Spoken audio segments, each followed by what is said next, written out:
Oo. Naghayag ka daw. Hayag. Hayag. Sa daw, kaya kainin. Pero daw, Sarang adlaw. muli mo na na. Oo.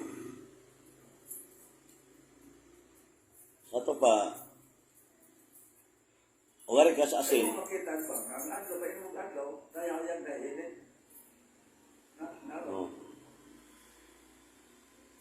So di matawag sa kadlaw kung walay hayag. Ano sige kinakaya? Warga, mahal. Kinakaya. Pero ara sa filosofiya mo, senyor, nga pagprueba nga ang Diyos existido, nga wa say kamatayon. Wala yung di ta mo gamit og pulong sa Diyos. Mahimo ko na. Oh. Kung saan man ito explain ng Ginoo na batay?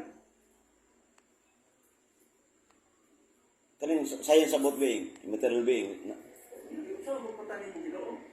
Oh. Immortal. Oh. Eternal. Oh.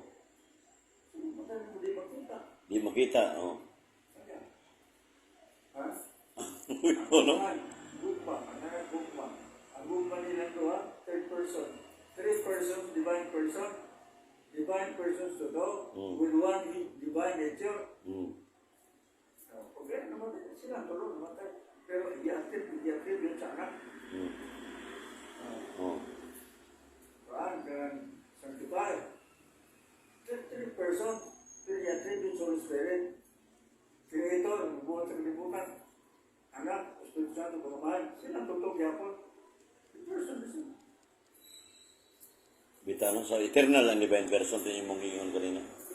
Oh. So way kamatayon, lisura ano, lawam na kayo ng musiro. Gilalisan ko na sa seminaryo ihapon ng Diyos ng matay sa una. Bisa gratis pa po rin. Pero ang imong pulisopi, ang imong pulisopi yung teorya. Klaro nyo tayo. Filosofi mo yung gidalag, kung ano? Hanay yun. Handmade theology. Yan ka na mga dagogrado, mga engineer, doktor, kaning abogado. Kung ano yung mga kurso, butangan ng theology mo siya, para mangilngig yun. Di lang authority, no? Yung po na ako, yung po na. Pero dili po, di mag-focus ba? Ha? Bisa ka sir, depende. Ako lagi na ay. Apel sa gasa, no?